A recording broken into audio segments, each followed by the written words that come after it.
50층 이상 고층 건물이 많은 부산에서는 해마다 이 빌딩풍 피해가 발생을 해서 이게 신종 재난으로까지 인식이 되고 있습니다. 그 피해를 줄이기 위한 조례가 내일부터 전국 자치단체 가운데 처음으로 부산에서 시행이 됩니다. 이번 조례가 빌딩풍 대책을 마련할 실질적인 계기가 될 수 있을지 조례를 발의한 국민의힘 김진홍 시의원과 자세히 짚어보겠습니다. 의원님 어서 오십시오. 반갑습니다. 자, 부산시 빌딩풍 예방 및 피해 저감에 관한 조례 이제 내일부터 시행이 되는 건데 그렇습니다. 왜 이 조례를 만드시게 되신 건지 설명을 좀 부탁드리겠습니다. 먼저 저는 그 시의회에서 도시환경위원회에 소속돼 가지고 부산 시민들의 생활에 가장 밀접한 대기 오염이라든가 그다음에 물 문제, 쓰레기 문제 이런 도시 환경의 정책적인 부분을 중점적으로 다루고 있습니다. 부산은 잘 아시다시피 전국에서도 해안선을 끼고 가장 고층 건물이 많은 도시입니다. 작년에 태풍 마이삭이 해운대에 상륙하지 않았습니까? 그렇죠. 그때 당시에 최대 풍속이 45m였습니다. 해운대 인근 고층 건물의 평균 풍속의 약 한 2배 정도에 달했죠. 그러다 보니까 그 고층 건물들이 외장재라든가 창문이 파손되면서 시민들의 생명과 안전을 위협하고 있는 신종 재난으로 빌딩풍이 대두되었습니다.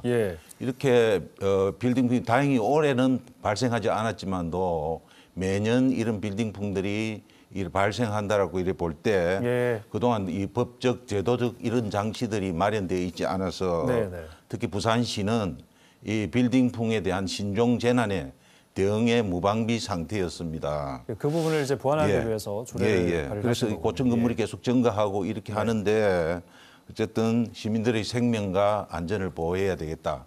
그래서 전국 최초로 조례를 발의하게 되었습니다. 이제 빌딩풍 예방과 피해 저감에 관한 조례인데 어떤 식으로 예방을 하고 피해 저감은 어떤 식으로 하는지 그 내용이 이제 조례 안에 담겨 있을 것 같거든요. 그 부분을 좀 짚어주시죠. 주요 내용만 좀 말씀드리면은요. 먼저 조례에는 빌딩풍의 정의를 규정했고요. 빌딩풍을 신종 재난으로 또 규정을 했습니다. 그다음에 부산시와 초고층 건축 사업자에 대한 의무를 부담을 시켰는데요. 부산시의 경우에는 빌딩풍 예방과 피해 저감을 위해서 분야별 추진 과제라든가 협력체계 구축 재원 확보, 예방 안전 교육이라든가 피해 실태 조사 등이 포함된 안전계획 수립을 시행해야 된다라고 의무를 지었고요. 또 이 초고층 빌딩이 50m 이상, 200m 이상의 이 초고층 건축물 이 사업자가 빌딩풍을 막는 데 자료 제출 의무라든가 이러한 필요한 방안을 마련해야 된다는 이런 내용들도 의무를 부담을 시켰습니다. 그러면 그 건축물의 대상이 50층 이상, 200m 이상 건축만 해당이 되는 겁니까? 이 부분이 좀 아쉬운 부분입니다만은 이 부산시가 이 초고층 건축물을 한번 자료를 보면은요.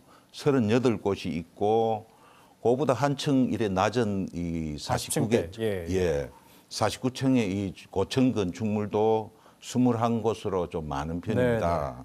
그런데 이 초고층 건축물은 화재 대비를 위해서 피난층을 설치해야 되는 이런 의무들이 있는데 이를 피하기 위해서 한계층 낮은 이 49층으로 낮춘 경우도 21동이나 됩니다.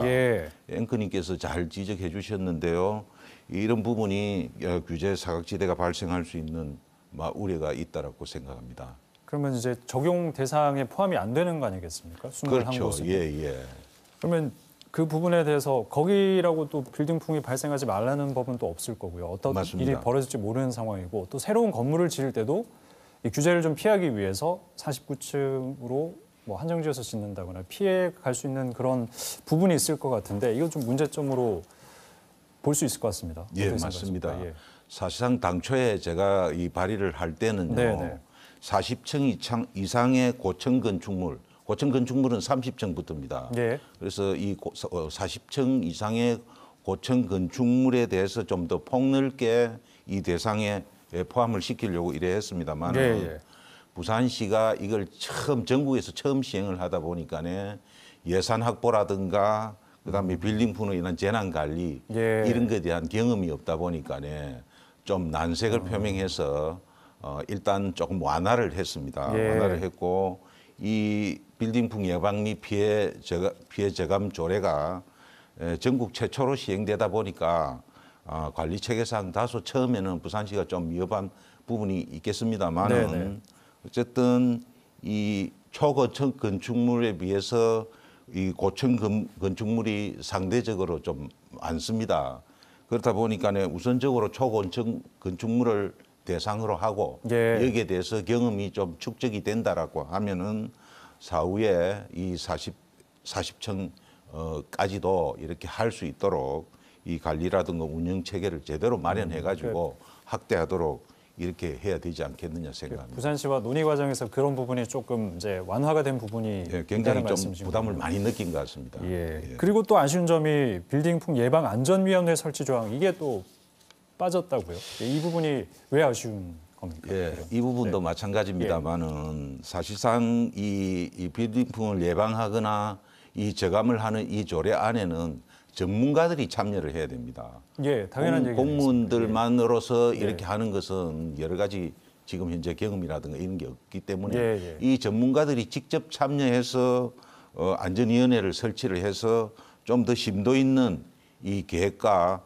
사업을 심의할 수 있도록 근거를 마련하려고 이렇게 처음에 제안을 했습니다만은 이 조례 통과 과정에서 이 부분이 삭제된 부분이 좀 아쉽게 생각합니다. 네. 예. 뭐 여러 가지 아쉬운 부분을 지금 예. 얘기를 해주셨는데 그럼에도 이제 부산시 자체에서 전국 최초로 이 빌딩풍 관련 조례안을 만들었다는 거 이 부분은 또 의미가 있을 것 같습니다. 예, 이게 맞습니다. 국회 예. 상위법이 없다면서요? 이거? 예, 지금 현재 빌딩풍에 대한 법은 없습니다. 네. 그냥 관련된 뭐 재난을 규정한다든가 이런 것들은 지금 조금씩 만들고 있지만도 네, 아직까지 네. 정식 규정된 법은 없습니다. 예, 알겠습니다.